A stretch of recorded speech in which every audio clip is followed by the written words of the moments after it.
અહીંના બધા ટોચના બોસ અથવા કહો કે માસ્ટર્સ કદાચ ખૂબ જ અધમ કૃત્યો કરી રહ્યા છે, જેમ કે એપ્સ્ટીન ફાઇલોમાં ઉલ્લેખ કરવામાં આવ્યો છે, બરાબર ને? તો પછી એવી સિસ્ટમમાં યોગદાન આપવાને કોઈ કેવી રીતે ન્યાયી ઠેરવી શકે જે અંતે આવી અશ્લીલતાને પોષે છે? તમે કેવી નિર્દોષતા લઈને ફરો છો? તમને શું લાગે છે કે તે માણસે તેના અબજો રૂપિયા શેના માટે કમાયા છે? પણ તે તો એક સજ્જન માણસ હોવો જોઈએ ને. આખરે તે એક સેલિબ્રિટી છે. મેં 5 સેલિબ્રિટીઓની પૂજા કરી, તેમાંથી માત્ર 2 જ ભ્રષ્ટ છે, બાકીના 3 ઠીક છે. ના, બાકીના 3 હજુ સુધી ખુલ્લા પડ્યા નથી. જેને આપણે હોમો સેપિયન્સ કહીએ છીએ તે જંગલના પ્રાણીઓ છે. બુદ્ધિ છે ખરી, પણ તે બુદ્ધિ ખૂબ જ પાશ્વિકતાના કેન્દ્ર દ્વારા સંચાલિત છે.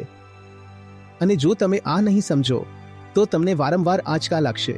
તે ઉમદા બનવા માટે રાજકારણી નથી બન્યો. તે પોતાની જંગલી ઈચ્છાઓ પૂરી કરવા માટે રાજકારણી બન્યો છે. અને જો કોઈ આટલું બધું કમાઈ રહ્યું છે તો તમને શું લાગે છે કે તે ચેરિટી માટે કમાઈ રહ્યું છે? કારણ કે તે દુનિયાને એક સારી જગ્યા બનાવવા ઈચ્છે છે. તે કેમ ન કહે કે મારે સેક્સ જોઈએ છે, અને જો ત્યાં કોઈ એવો દલાલ ઉપલબ્ધ હોય જે મને અહીંથી કે આંતરરાષ્ટ્રીય છોકરીઓ લાવી આપી શકે તો હું તે દલાલને કામ પર રાખીશ. બાળકોનું શોષણ થઈ રહ્યું છે કારણ કે તમારા જેવા ઘણા યુવાનો મોજ મજા પસંદ કરી રહ્યા છે.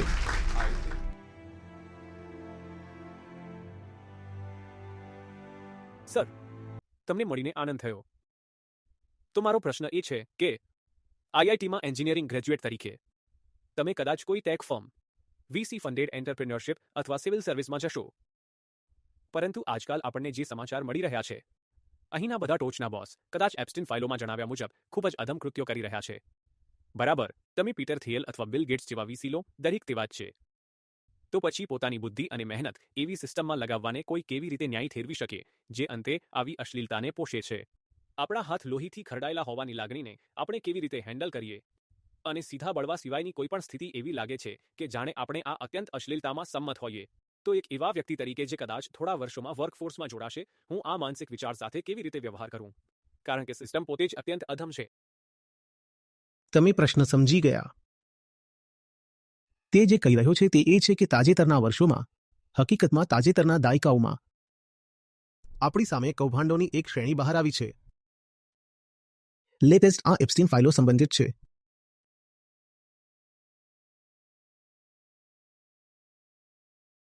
તે કહી રહ્યો છે કે હવે હું અહીં ભણું છું, આ જ કેમ્પસમાં. તે અહીં ભણે છે અને પછી તેને ટેક ફર્મ અથવા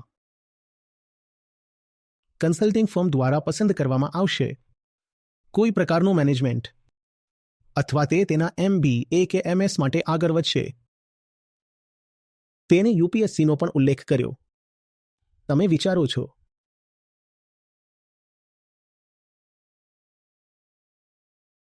પણ હું ગમે ત્યાં જાઉં.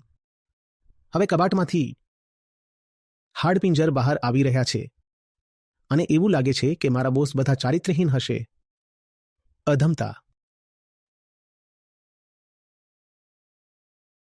તો હું મારી જાતને આવા લોકો માટે કામ કરવા માટે કેવી રીતે મનાવી શકું? આ ઉચ્ચ શિક્ષણની સંસ્થામાં રહેવાનો અને પછી તેનાથી પણ સારી સંસ્થાઓમાં જવાનો શો અર્થ છે?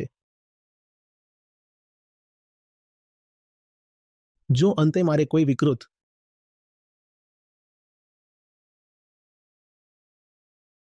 વ્યક્તિ કે રાક્ષસ માટે કામ કરવું પડે? આ પ્રશ્ન છે. પણ આ જાણવા માટે તમારે કોઈ કૌભાંડની જરૂર કેમ પડી? શા માટે કોઈ કૌભાંડની જરૂર છે? શું તે સ્પષ્ટ નથી? તમારા પ્રશ્ન એ હોવો જોઈએ કે કેવી રીતે? પબ્લિસિટી અને પ્રોપેગન્ડા એ તમને ખાતરી અપાવવામાં સફળતા મેળવી કે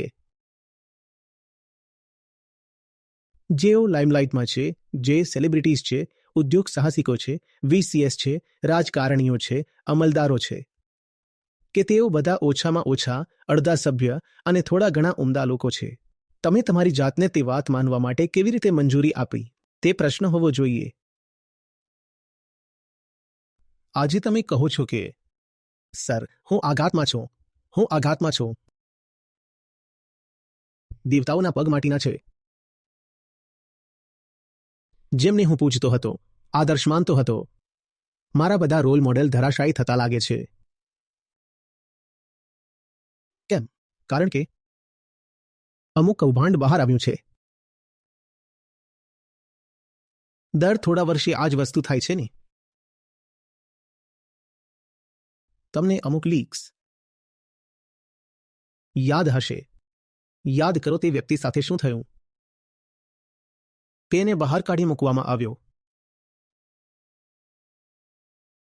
અને પછી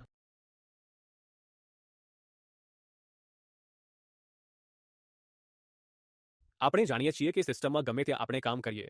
જો તમે આર્સેલર મિત્તલ માટે કામ કરો તો જીડીપી રાજકીય નેતાઓ પાસે જાય છે. જો તમે કોઈ ફર્મ માટે કામ કરો તો તે શેરધારકો માટે છે. અને આપણે જે કંઈ પણ કરીએ છીએ તે ટોચના લોકોને મૂલ્ય આપે છે. જુઓ, આ તૂટવું છે જે આ પ્રશ્ન પૂછવા પ્રેરે છે. તમે જે કહી રહ્યા છો કે હું સરકાર માટે કામ કરું છું અને કદાચ તે કોઈ રાજકારણી કે વરિષ્ઠ અમલદારના ખિસ્સા ભરે છે. હું એક ફર્મ માટે કામ કરું છું અને મને ખબર નથી કે મુખ્ય હિતધારક મારા દ્વારા અપાયેલા નફાનું શું કરશે. તો આ એક વિક્ષેપ તરીકે આવે છે. મને ખબર નથી કે મારા બોસ કોણ હશે. મને ખબર નથી કે અંતે મારા કામનો ફાયદો કોને મળશે અને તે કેવું ચારિત્ર્ય ધરાવે છે અને તે પૈસાનો કેવો ઉપયોગ કરે છે. તો આ વિક્ષેપ તમને પરેશાન કરી રહ્યો છે. મારો પ્રશ્ન વિક્ષેપ વિશે નથી, પરંતુ વિક્ષેપ પહેલાના વિશ્વાસ વિશે છે. તમે તમારી જાતને એ વિચારમાં વહી જવા કેવી રીતે દીધી? એ આ વિશાળ દુનિયામાં સત્તા ધરાવનારાઓ બધા ઉમદા અને સભ્ય લોકો છે. તમને આ વિચાર પહેલા ક્યાંથી આવ્યો? કારણ કે તે વિચારની ગેરહાજરીમાં આ પ્રકારનો કોઈ વિક્ષેપ થયો જ ન હોત. શું તમે આ જોઈ શકો છો? સૌથી પહેલા તો માન્યતા. હવે એ માન્યતાને પડકાર મળ્યો છે. તેના કારણે જ આ પ્રશ્ન ઊભો થયો છે. શું તમે આ જોઈ શકો છો? તેથી હું પ્રશ્નના મૂળ સુધી જવા માંગુ છું. તે માન્યતા પહેલા ક્યાંથી આવે છે? તમે કેવી રીતે અમુક પ્રોપેગન્ડાને તમારી ખાતરી કરાવવા દીધી? અને તે જોવું શા માટે મહત્વનું છે? કારણ કે જો તમે તે નહીં જુઓ તો હમણાં પણ પ્રોપેગન્ડા ચાલુ જ છે. અને તમને વાસ્તવિકતાનો આંચકો આપવા માટે તમારી પાસે હંમેશા કૌભાંડો ખુલ્લા નહીં પડે. તેમના મોટાભાગના કુકરમાં છુપાયેલા રહે છે, દટાયેલા રહે છે. તમને હંમેશા ખબર નહીં પડે. તેથી તમારે ઘટનાઓની રાહ જોવી જોઈએ નહીં. તમારે સિદ્ધાંતોના સ્તરે સ્પષ્ટ હોવું જોઈએ. મહેરબાની કરીને સમજો. આપણે ન્યુક્લિયર ફિઝિક્સમાં જાણીએ છીએ કે ક્રિટિકલ માસનો સાદો ખ્યાલ શું છે, ખરું ને? થોરિયમ, યુરેનિયમ કે પ્લુટોનિયમનો એક દડો.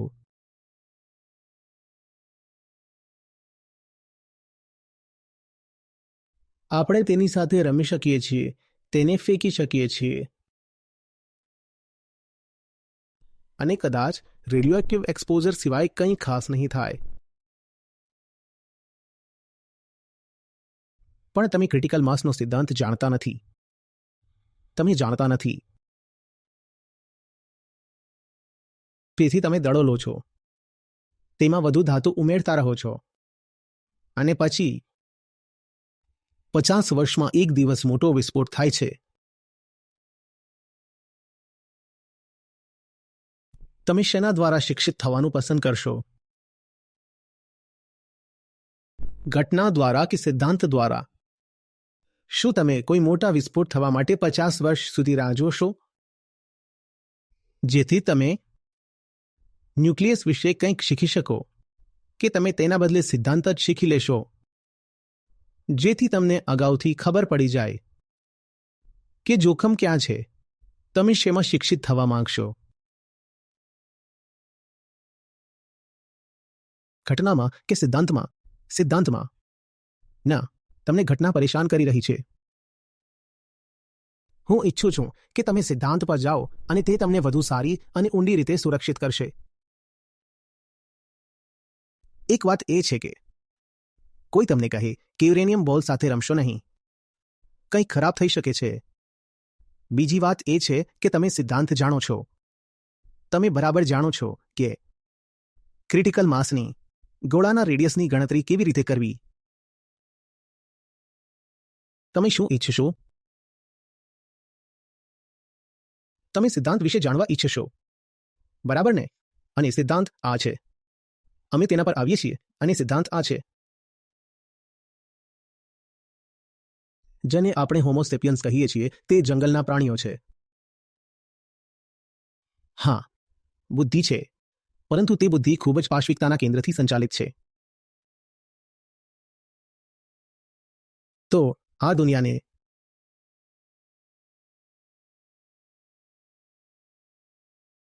ખરેખર ચલાવતો એકમાત્ર સિદ્ધાંત લોભ અને સત્તાનો સિદ્ધાંત છે.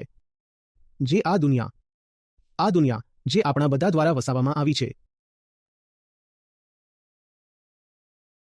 આ સિદ્ધાંત છે જે દુનિયાને ચલાવે છે. જ્યારે પણ આદિમ પ્રાણી સહજ અહંકાર કાર્ય કરશે, તે હિંસક રીતે કાર્ય કરશે, તે શોષણખોર રીતે કાર્ય કરશે. સાચી ઉમદાતા કે સભ્યતા એવી વસ્તુ છે જેનાથી અહંકારની એલર્જી છે. જ્યારે પણ તમે કોઈ વ્યક્તિને જુઓ ત્યારે મૂળભૂત ધારણા એવી હોવી જોઈએ કે હું એક પ્રાણીને જોઈ રહ્યો છું. ઠીક છે, એક મોટો વીસી, વાંધો નહીં. ફોર્મલ કપડાં પહેરેલું પ્રાણી, લક્ઝરી કારમાં સવાર, લેપટોપ પર કામ કરતું, છતાં પણ એક પ્રાણી. ટાઈ પહેરેલું ગોરીલા. હવે તમે આશ્ચર્યચકિત નહીં થાઓ, પરંતુ તમે પ્રોપેગન્ડાથી વહી જાઓ છો. તમે વિચારવા લાગો છો કે આ બધી સેલિબ્રિટીઓ જેમને તમે પૂજો છો, તેઓ ખરેખર સારા લોકો છે. તમે સિદ્ધાંતનું ઉલ્લંઘન કરી રહ્યા છો. તમે સિદ્ધાંત સમજતા નથી. સિદ્ધાંત એ છે કે એકમાત્ર વસ્તુ જે આપણને પ્રાણીઓથી અલગ પાડે છે, સિદ્ધાંત એ છે કે એકમાત્ર વસ્તુ જે આપણને પ્રાણીઓથી અલગ પાડે છે, તે બુદ્ધિ છે. તે કેન્દ્ર નહીં કે જેમાંથી બુદ્ધિ સંચાલિત થાય છે. આપણે તે કેન્દ્ર અન્ય સસ્તન પ્રાણીઓ, જંતુઓ કે સરીસૃપ સાથે વહેંચીએ છીએ. બધું જ સરખું છે.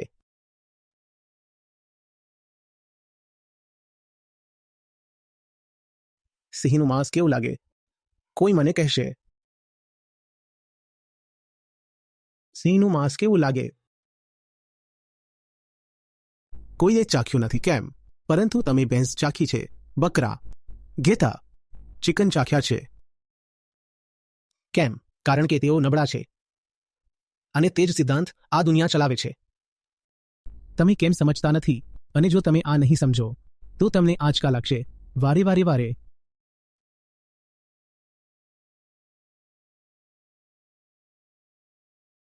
આપણે ક્રૂર લોકો છીએ, જે બુદ્ધિ અને આઈક્યુ દ્વારા વધુ ખરાબ બન્યા છીએ.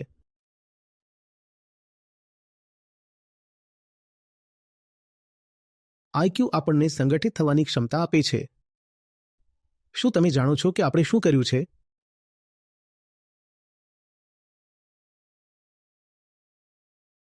આજે આ પૃથ્વી પર પ્રાણીઓના જમીન વિસ્તારના લગભગ 1/3 ભાગ પર હોમોસેપિયન્સ છે. બાકીના લગભગ આખા 2/3 ભાગમાં તે પ્રાણીઓ છે જે હોમોસેપિયન્સે તેમના વપરાશ માટે ઉછેર્યા છે. મુખ્યત્વે ગાય, ભેંસ અને અન્ય ઢોર. માત્ર 3-4%. જે સાચા જંગલી પ્રાણીઓ છે તે આપણે છીએ.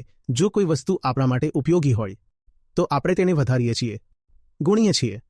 ફેક્ટરીમાં ઉત્પાદન કરીએ છીએ. જો કોઈ વસ્તુ આપણા કામની નથી તો આપણે તેને ખાલી મારી નાખીએ છીએ, ભૂસી નાખીએ છીએ. તે આપણે છીએ. તમને શું લાગે છે? તમે તમારા કોર્પોરેટ માસ્ટરની સેવા કરશો અને તેઓ તમારા પ્રત્યે દયાળુ રહેશે. તે ઔપચારિક કોર્પોરેટ સ્મિત પાછળ ખૂબ જ તીક્ષ્ણ દાંતવાળો જંગલી ચહેરો છે.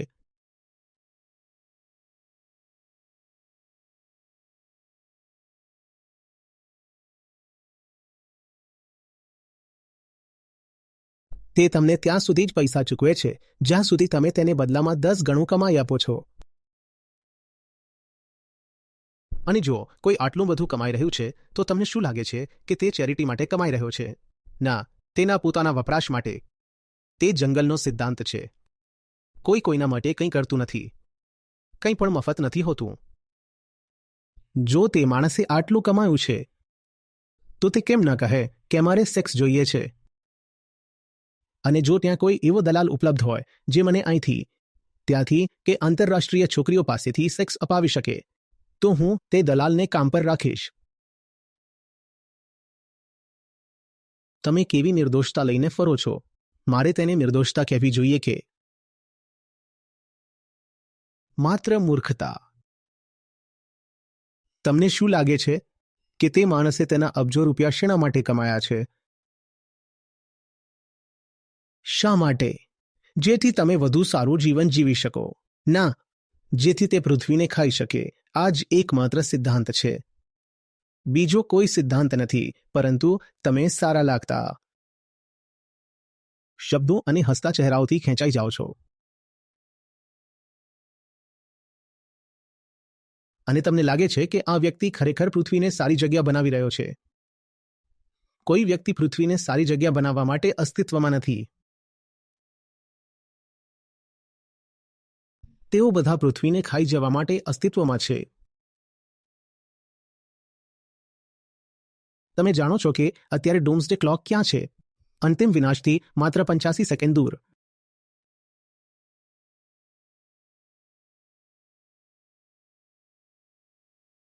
પરંતુ આવી બોર્ડ પણ, આવી નિર્દોષ મૂર્ખતા. પણ તે એક સારો માણસ હોવો જોઈએ. આખરે તે એક સેલિબ્રિટી છે. પણ તે ઉમદા હોવો જોઈએ. આખરે તે એક રાજકારણી છે. તે ઉમદા બનવા માટે રાજકારણી નથી બન્યો. તે પોતાની જંગલી ઈચ્છાઓ પૂરી કરવા માટે રાજકારણી બન્યો છે. તે જંગલનો સિદ્ધાંત છે. અને એકમાત્ર અપવાદ ઋષિઓ અને સંતો છે. અને તેઓ અત્યંત દુર્લભ છે. તેઓ જ એકમાત્ર અપવાદ છે. બુદ્ધ એક અપવાદ છે. પણ આ સ્ટેજ પર આપણે અત્યારે બુદ્ધની વાત નથી કરી રહ્યા છીએ. બુદ્ધ સિવાય કોઈની પાસેથી નિઃસ્વાર્થતાની અપેક્ષા ન રાખો. અને જો કોઈની પાસે સત્તા હશે તો તેઓ તેનો ઉપયોગ સૌથી હલકા પ્રકારના કામો માટે કરશે, પણ જાહેર જનતાની નજરથી દૂર. તેથી તમે જોશો નહીં અને તમે ભ્રમમાં રહેશો અને વિચારતા રહેશો કે ના, મેં 5 સેલિબ્રિટીની પૂજા કરી, તેમાંથી માત્ર 2 જ ભ્રષ્ટ છે, બાકીના 3 ઠીક છે. ના, બાકીના 3 હજુ ખુલ્લા પડ્યા નથી. તે સિદ્ધાંત છે. ઘટનાઓની રાહ જોશો નહીં, સિદ્ધાંતોને વળગી રહો. જ્યારે ઘટનાઓ આવે છે ત્યારે તે વિક્ષેપ તરીકે આવે છે. તે આઘાત આપે છે અને આઘાત એ સુખદ અનુભવો નથી. ખરું ને? શું તે છે?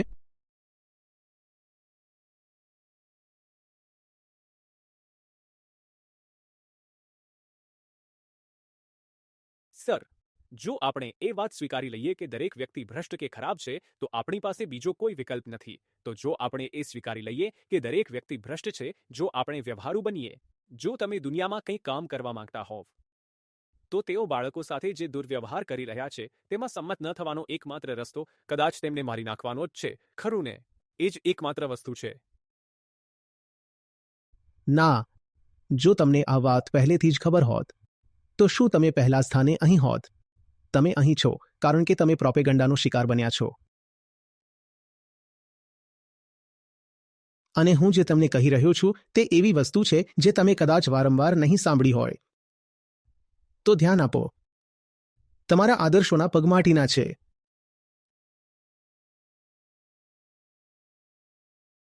તમે કહો છો કે આપણી પાસે વિકલ્પો નથી. શા માટે તમે આટલી સરળતાથી હાર માની લો છો? તમે તેના કરતાં વધુ શક્તિશાળી છો.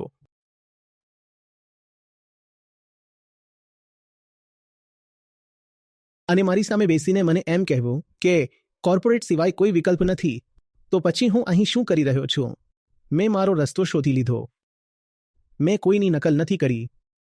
તમે તમારો પોતાનો રસ્તો શોધી લો. પણ જો આટલી નાની ઉંમરે તમે આટલી નમ્રતાથી શરણાગતિ સ્વીકારી લીધી હોય કે મારી પાસે કોઈ વિકલ્પ નથી, હું શું કરું, તો તમને કોઈ રસ્તો નહીં મળે.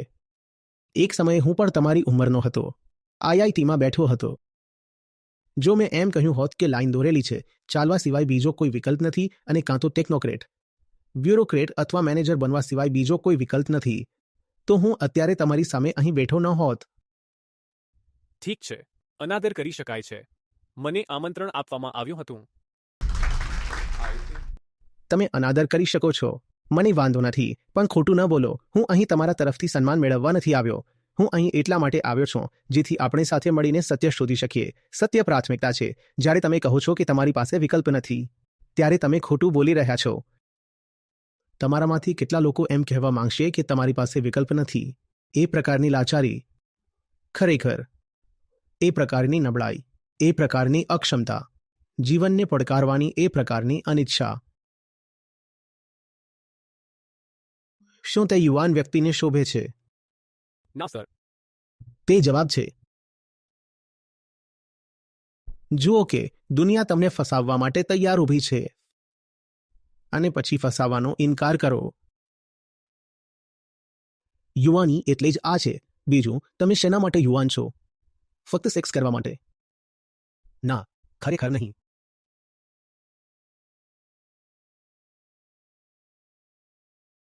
એમ ન કહો કે મારી પાસે વિકલ્પો નથી. તે ખૂબ જ ખરાબ લાગે છે. તમારી પાસે હંમેશા વિકલ્પો હોય છે. ચેતનાનું બીજું નામ પસંદગી છે. તમે જાણો છો કે કોની પાસે વિકલ્પો નથી હોતા? જડ પદાર્થ પાસે. જડતાના નિયમો પદાર્થને લાગુ પડે છે. અને જડતાનો અર્થ શું છે? પસંદગીનો અભાવ. દડો ઉપર જાય છે, તે લાચાર છે. તેની પાસે કોઈ વિકલ્પ નથી.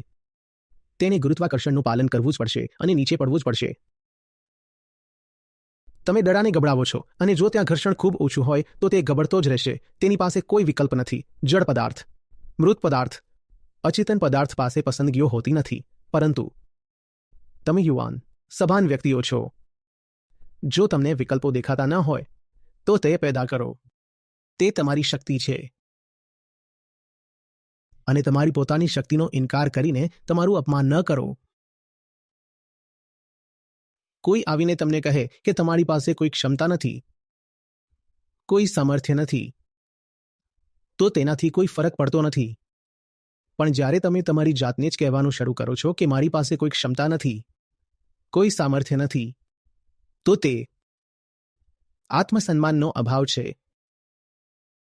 તે ન કરો. તમારી ખરાબમાં ખરાબ પરિસ્થિતિમાં પણ હંમેશા તમારી જાતને કહો કે મારી પાસે હજી પણ પસંદગી છે. ક્યારે એમ ન કહો કે મારે ફરજિયાતપણે દુનિયાને અનુસરવું જ પડશે. ક્યારેય નહીં, ક્યારેય નહીં. તમે આજ્ઞા પાળવા માટે જન્મ્યા નથી. તમે અવજ્ઞા કરવા માટે પણ જન્મ્યા નથી. તમે હૃદયથી જીવવા માટે જન્મ્યા છો. અને હૃદય હંમેશા સત્યના પ્રેમમાં હોય છે. તેને નબળાઈના નિવેદનો ગમતા નથી. કોઈને પણ નબળા રહેવું ગમતું નથી. બરાબર ને? શું તમને ગમે છે? ના, તો પછી નબળા રહેવાનું કેમ પસંદ કરો છો? આટલું સરળ છે.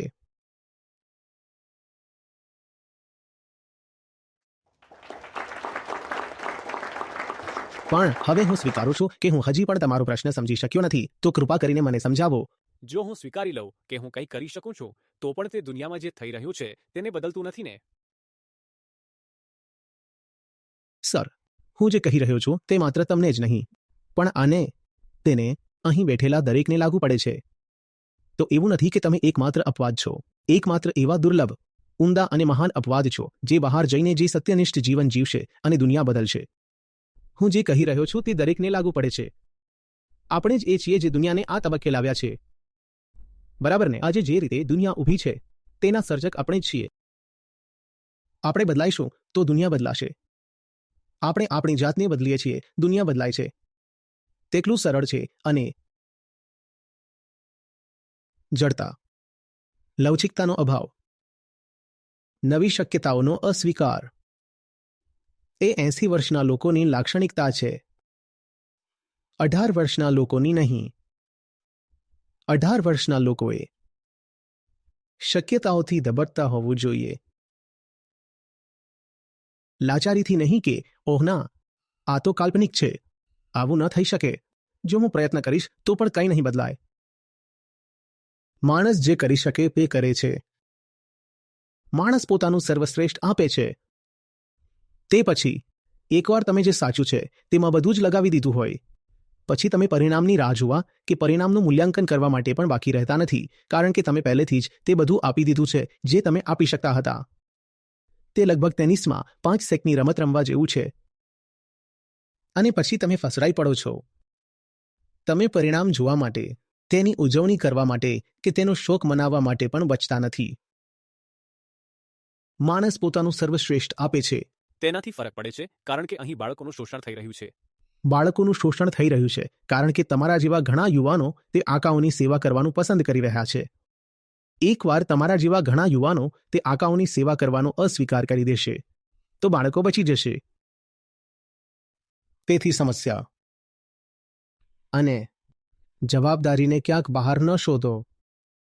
સમસ્યા અને જવાબદારી પહેલા અહીં જોવી પડશે અને પછી ઉકેલ શરૂ થશે. તમે આ સમજો છો? આ એકદમ સરળ છે. જુઓ, અમુક ફાઇલોમાં જેમના નામ છે અથવા જેમના નામ અમુક કૌભાંડોમાં ખરડાયેલા છે, તે તમામની નિંદા કરતો પ્રસ્તાવ પસાર કરવો ખૂબ જ સરળ છે. અને આપણે કહી શકીએ કે ઓહ, આ એક વ્યક્તિ દોષિત છે. હકીકત એ છે કે માત્ર આ એક વ્યક્તિ જ દોષિત નથી. તેની પાછળ એક આખી વ્યવસ્થા છે, એક સિદ્ધાંત છે. તેમાં એક સમાનતા છે, એક સાતત્ય છે. અમુક વ્યક્તિઓની ટીકા કરીને અને અન્યને દોષમુક્ત કરીને તમે એવો ડોળ કરવાનો પ્રયાસ કરી રહ્યા છો જાણે વ્યવસ્થા બરાબર છે. જો કે ત્યાં કેટલાક એવા અવિવેકી વ્યક્તિઓ હતા જેઓ અપવાદરૂપ સાબિત થયા. ના, એવું નથી કે કેટલાક અવિવેકી વ્યક્તિઓ અપવાદ સાબિત થઈ રહ્યા છે. તે વ્યવસ્થા જ તેવા પ્રકારના તમામ વ્યક્તિઓ પેદા કરે છે. અને જો બાળકોનું શોષણ થઈ રહ્યું છે તો તે માત્ર અમુક લોકો દ્વારા જ નથી થતું, પણ તેમના પરિવારોમાં પણ થાય છે. તમને કેમ લાગે છે કે બાળકોનું શોષણ માત્ર અમુક ચોક્કસ નામ ધરાવતા વ્યક્તિઓ દ્વારા જ થાય છે? જો આ પૃથ્વી પર આપણી પ્રજાતિઓમાં કોઈ એવી શ્રેણી હોય જે સૌથી ખરાબ પ્રકારના શોષણનો ભોગ બની રહી છે, અન્ય પ્રજાતિઓ તો દેખીતી રીતે જ સૌથી વધુ શોષિત છે, પરંતુ આપણી પ્રજાતિમાં જો કોઈ સૌથી વધુ શોષિત શ્રેણી હોય તો તે ઘરોમાં અને શાળાઓમાં દરેક જગ્યાએ બાળકો છે. અને માત્ર શારીરિક રીતે જ નહીં, તમે દરેક સમયે બાળકનું કન્ડિશનિંગ કરો છો. શું તે શોષણ નથી? તમે બાળક પર માન્યતાઓ, એક વિશિષ્ટ સંસ્કૃતિ, એક વિશિષ્ટ ધર્મ અને કટ્ટર મંતવ્યો લાદી રહ્યા છો. તે શોષણ કઈ રીતે નથી? કોઈ તો એવી દલીલ પણ કરી શકે કે તે શારીરિક શોષણ કરતાં પણ વધુ ખરાબ છે. અને આ બધે જ થઈ રહ્યું છે. આ માત્ર અમુક ચોક્કસ સ્થળોએ કે અમુક ચોક્કસ વ્યક્તિઓ દ્વારા જ નથી થઈ રહ્યું. ખરું ને? અને આ એટલે થઈ રહ્યું છે કારણ કે આપણે જે છીએ તે જ છીએ, જંગલના પ્રાણીઓ. જંગલ, બરાબર ને? અને એકવાર આ સમજાઈ જાય પછી કદાચ તે જંગલમાંથી બહાર આવવાની કોઈ શક્યતા રહે છે. પરંતુ જો તમે એવો ડોળ કરતા રહો કે માત્ર ફોર્મલ્સ અને સરસ સ્વેટશર્ટ અથવા સારા જીન્સ અથવા મેં જે પહેર્યું છે તેવું કંઈ પણ પહેરી લેવાથી, માત્ર આ પહેરવાથી જ તમે સંસ્કારી, સભ્ય અને માનવીય બની ગયા છો. તે સૌથી મોટું અસત્ય છે. તે એક એવું અસત્ય છે જે માનવતાએ સમગ્ર ઇતિહાસમાં પોતાની જાતને કહ્યું છે. તે અસત્યને ખુલ્લું પાડવાની જરૂર છે, માત્ર અમુક વ્યક્તિઓને નહીં. તમારો ખૂબ આભાર.